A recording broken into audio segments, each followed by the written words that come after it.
I had the game, and I had the game because it was one of the I got a pack of games that came with my Game Boy Color. I was a little bit young for the first Game Boy, but I got the Game Boy Color, the purple thing, and I think it was for my 10th birthday, which would have been in about 99.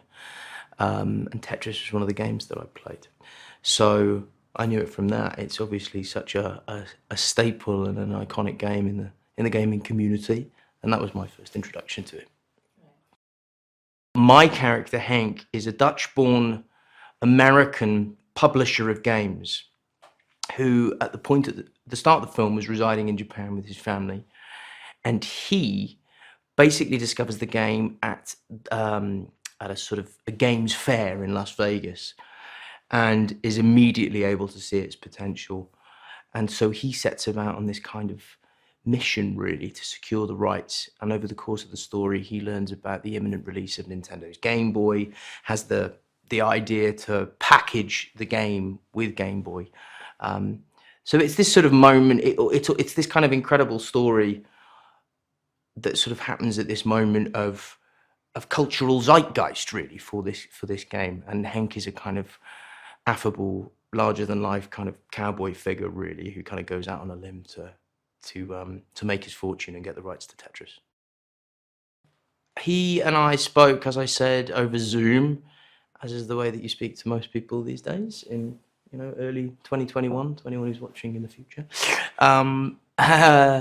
And you're right, there is always an element of responsibility that comes with playing somebody who is a real person.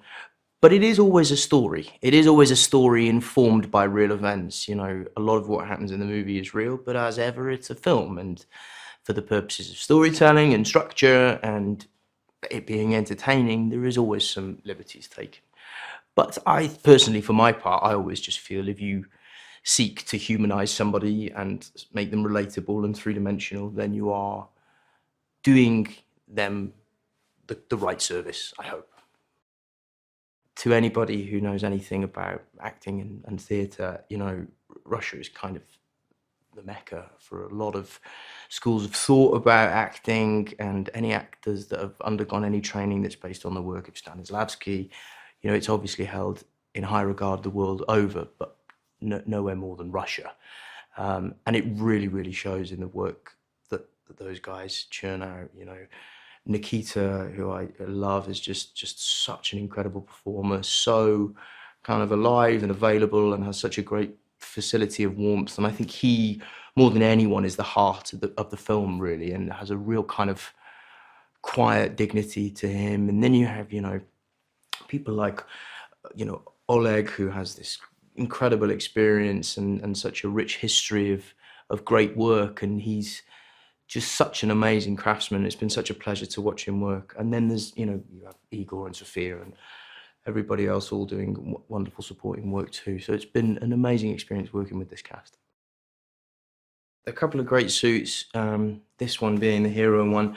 And yeah, there's just this sort of, working with Nat, we wanted to kind of bring this element of extroversion out in him to sort of throw him into relief against what is quite an, I would say, austere palette that's being used for Russia in terms of the lighting and the costume and the set design.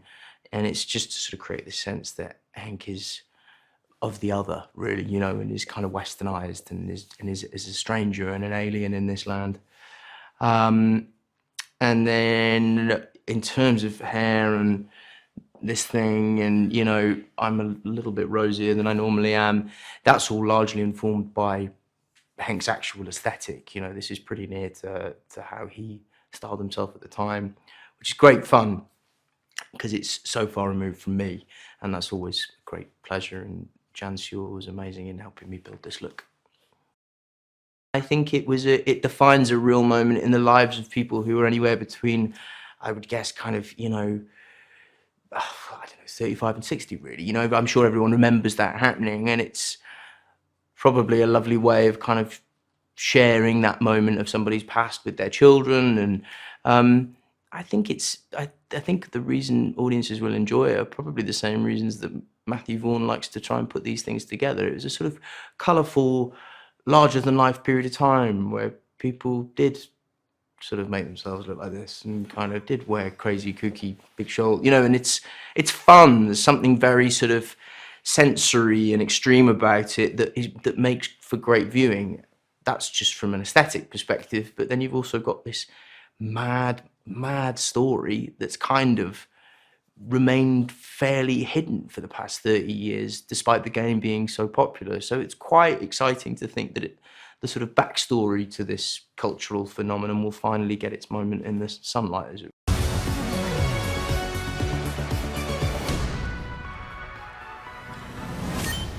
Not too bad.